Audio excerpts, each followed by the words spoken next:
Naming words singular and plural. ನಾಮಪದಗಳು ಏಕವಚನ ಮತ್ತು ಬಹುವಚನ. ಈ ಪಾಠ ಕಲಿತ ನಂತರ ಸ್ವಯಂ ಮೌಲ್ಯಮಾಪನ ಮಾಡಿಕೊಳ್ಳುವುದು, ಅದಕ್ಕಾಗಿ ರೀಸ್ಟಾರ್ಟ್ ಆಯ್ಕೆ ಮಾಡುವುದು.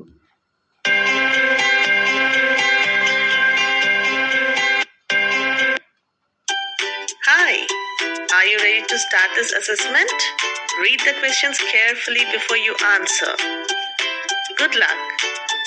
Let's go in. 3, 2, and 1. ಈಗ ಅಸೆಸ್ಮೆಂಟ್ ಪ್ರಾರಂಭಿಸುವುದು. ಉತ್ತರಿಸುವ ಮೊದಲು ಪ್ರಶ್ನೆಗಳನ್ನು ಸರಿಯಾಗಿ ಓದುವುದು.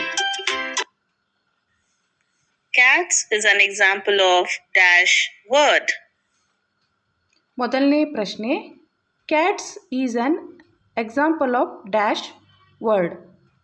ಈ ಪ್ರಶ್ನೆಯ ಅರ್ಥ, ಬೆಕ್ಕುಗಳು ಇದು ಯಾವುದಕ್ಕೆ ಒಂದು ಉದಾಹರಣೆಯಾಗಿದೆ. ಆಯ್ಕೆಗಳು: ಎ ವರ್ಡ್ಸ್ ಶಬ್ದಗಳು, ಬಿ ಪ್ಲೂರಲ್ ಬಹುವಚನ, ಸಿ ಸಿಂಗ್ಯುಲರ್ ಏಕವಚನ, ಡಿ ಅಪೋಸಿಟ್ ವಿರುದ್ಧ.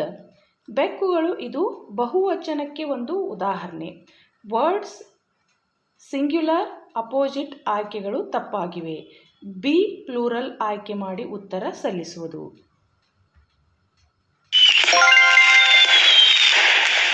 Wow, that is correct. ಸರಿಯಾದ ಉತ್ತರ. ಮುಂದಿನ ಪ್ರಶ್ನೆ ಓದುವುದು. Singular naming words are used when dash person, place or thing is present.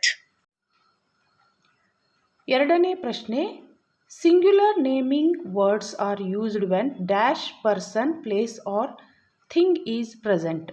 ಈ ಪ್ರಶ್ನೆಯ ಅರ್ಥ, ಎಷ್ಟು ವ್ಯಕ್ತಿ, ಸ್ಥಳ ಅಥವಾ ವಸ್ತು ಇದ್ದಾಗ ಏಕವಚನ ನಾಮಪದಗಳನ್ನು ಉಪಯೋಗಿಸಲಾಗುತ್ತದೆ. ಆಯ್ಕೆಗಳು: ಎ ಮೆನಿ ಬಹಳ, ಬಿ ಫ್ಯೂ ಕೆಲವು, ಸಿ ಒನ್ ಒಂದು, ಡಿ ನನ್ ಯಾವುದೂ ಅಲ್ಲ. ಏಕವಚನ ನಾಮಪದಗಳನ್ನು ಒಂದು ವ್ಯಕ್ತಿ, ಸ್ಥಳ ಅಥವಾ ವಸ್ತು ಇದ್ದಾಗ ಉಪಯೋಗಿಸಲಾಗುತ್ತದೆ. ಮೆನಿ, ಫ್ಯೂ, ನನ್ ಉತ್ತರಗಳು ತಪ್ಪಾಗಿದ್ದು, ಸಿ ಒನ್ ಆಯ್ಕೆ ಮಾಡಿ ಉತ್ತರ ಸಲ್ಲಿಸುವುದು.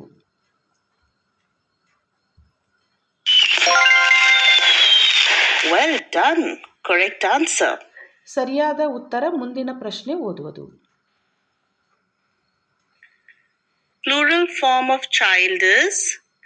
ಮೂರನೇ ಪ್ರಶ್ನೆ, plural form of child is dash. ಈ ಪ್ರಶ್ನೆಯ ಅರ್ಥ, ಮಗು ಈ ಶಬ್ದದ ಬಹುವಚನ ಏನು. ಆಯ್ಕೆಗಳು: ಎ ಪರ್ಸನ್ ವ್ಯಕ್ತಿ, ಬಿ ಇನ್ಫಂಟ್ ಶಿಶು, ಸಿ ಕಿಡ್ ಮಗು, ಡಿ ಚಿಲ್ಡ್ರನ್ ಮಕ್ಕಳು. ಮಗು ಈ ಶಬ್ದದ ಬಹುವಚನ ಶಬ್ದ ಚಿಲ್ಡ್ರನ್ ಅಂದರೆ ಮಕ್ಕಳು. ಪರ್ಸನ್, ಇನ್ಫೆಂಟ್, ಕಿಡ್ ಆಯ್ಕೆಗಳು ತಪ್ಪಾಗಿವೆ. ಡಿ ಆಯ್ಕೆ ಮಾಡಿ ಉತ್ತರ ಸಲ್ಲಿಸುವುದು. That's correct. You're amazing. ಸರಿಯಾದ ಉತ್ತರ. ಮುಂದಿನ ಪ್ರಶ್ನೆ ಓದುವುದು.